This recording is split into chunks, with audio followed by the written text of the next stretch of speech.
Mr. President, first of all, I appreciate the fact that I will have 5 minutes. However, I have to say, after listening to my counterpart, the chairman of the Environment and Public Works Committee, I've rewritten my speech. First of all, let me just make a couple of comments about her comments. First of all, when gasoline was $5 a gallon or approaching that out in California, there's a very reason for that, a reasonable justification at that time. It's an old thing that most of us who are in earshot right now have learned years ago. It's called supply and demand.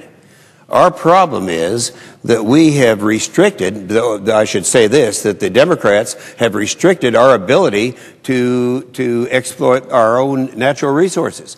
We have moratorium on offshore drilling.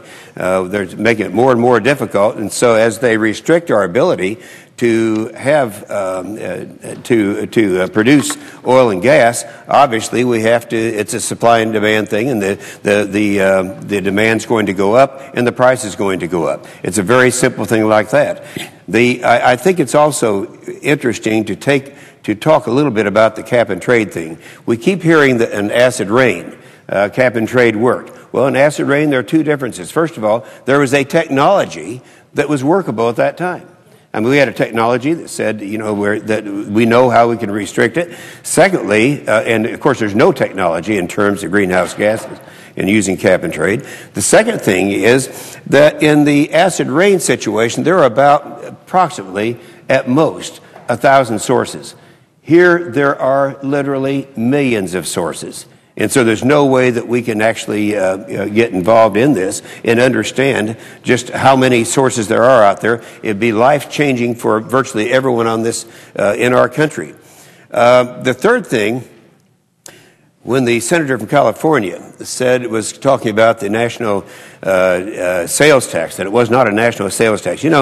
We hang around Washington so long that we lose sight of the fact that if you're a poor person out there and you're spending half of your expendable income on driving your car and heating your home, and all of a sudden they double the cost of that isn't a tax increase. When you increase the cost of energy in America, it's not only an increase in a tax, but it's also regressive, because those who have the least income are going to be spending a greater amount of income on the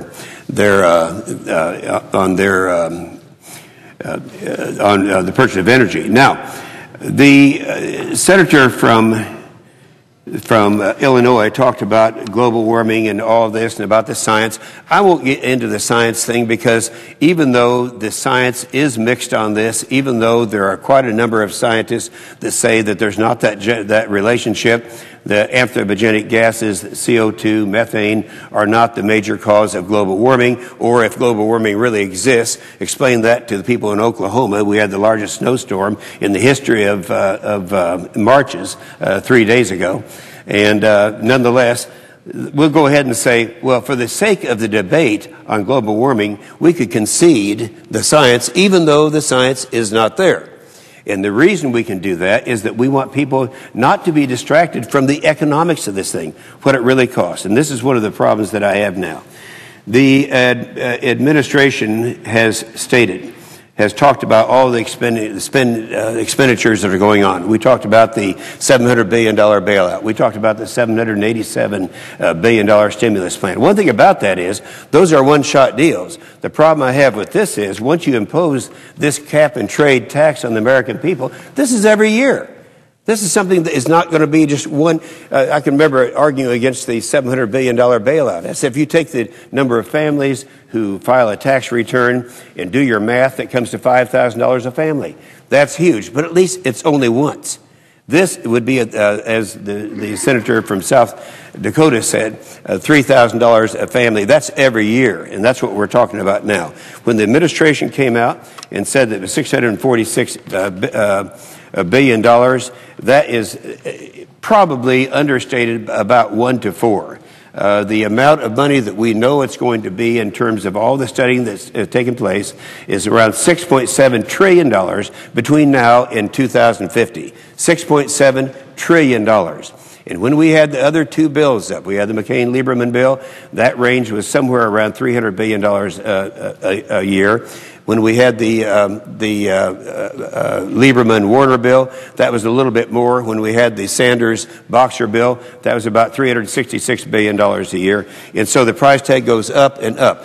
If we were allowed this to happen, Mr. President, this would be the largest single tax increase in the history of America. And we can't let that happen without going through the procedures, the normal procedures of the Senate as provided. I thank the Senator.